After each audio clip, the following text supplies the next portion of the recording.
Welcome to The Songwriters. I'm Ken Paulson, and today we're actually shooting the show in an interesting place. This is actually called Allentown Studio, and it's where a lot of big hits have been recorded, a lot of great songs have been recorded, and we're honored to be here, and we're doubly honored to have our guest today, Kix Brooks. Welcome, Kix. Thank you. Very nice, Kim. Appreciate that.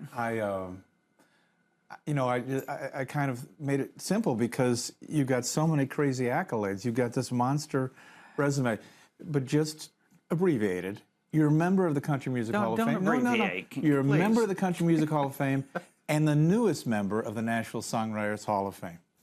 That's rarefied air to be both of those. That's Hank Williams and Johnny Cash territory.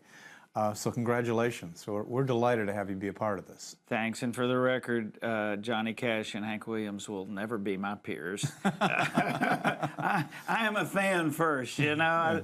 There's a reason we dedicate our lives to this. You know, we have our idols, and there's certainly two of them. Absolutely. And there's a reason we're still talking about them today. Yeah. Well, I suspect much of your work will last and endure as well. And your work began... well, that's decades ago. You came to this town pursuing fame and fortune. Were you going to be a singer-songwriter or just a songwriter in the beginning?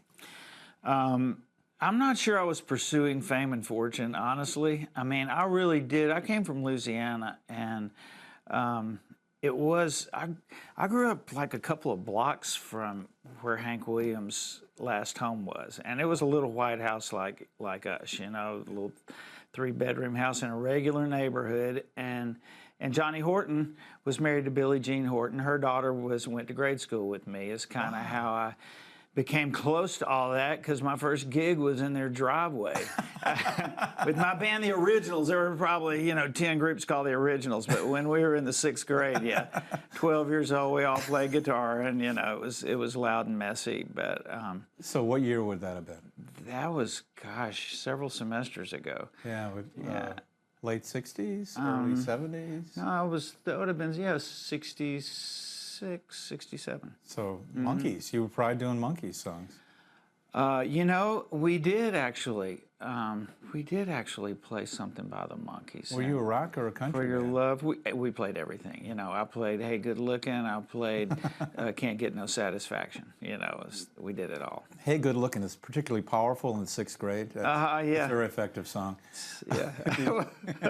So, were you good? No. 6th grade, or like getting ready to go? No.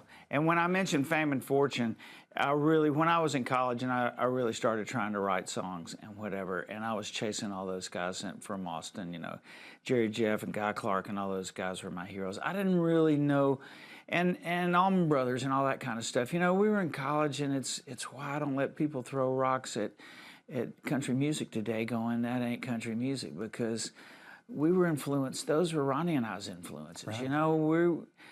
It's funny, people accuse us of playing traditional country music, and we write some songs like that, but we always turned our guitars up too loud. I don't think they would have liked us at the Opry very much a few years ago. But I really just wanted to be a singer-songwriter. I wanted to, if I could make enough to pay my rent, which at that time was, went from $100 to $200. And generally, I could scrape out $50 a night and playing some whatever kind of gig. You get 5 or 6 gigs under your belt, and the rest is beer money. I didn't have homeowners insurance or anything. It's really all I wanted to do. I felt like I could have a happy life like that. If Jerry Jeff was a role model, He was, and we were both in really bad shape back then. 70s were, I don't really remember. So for those who are tuning in and know the name Kix Brooks, I just want to confirm, yes, Brooks and Dunn, this is the guy. But this show's about your extraordinary career as a songwriter, and also what you've done on stages all over the world.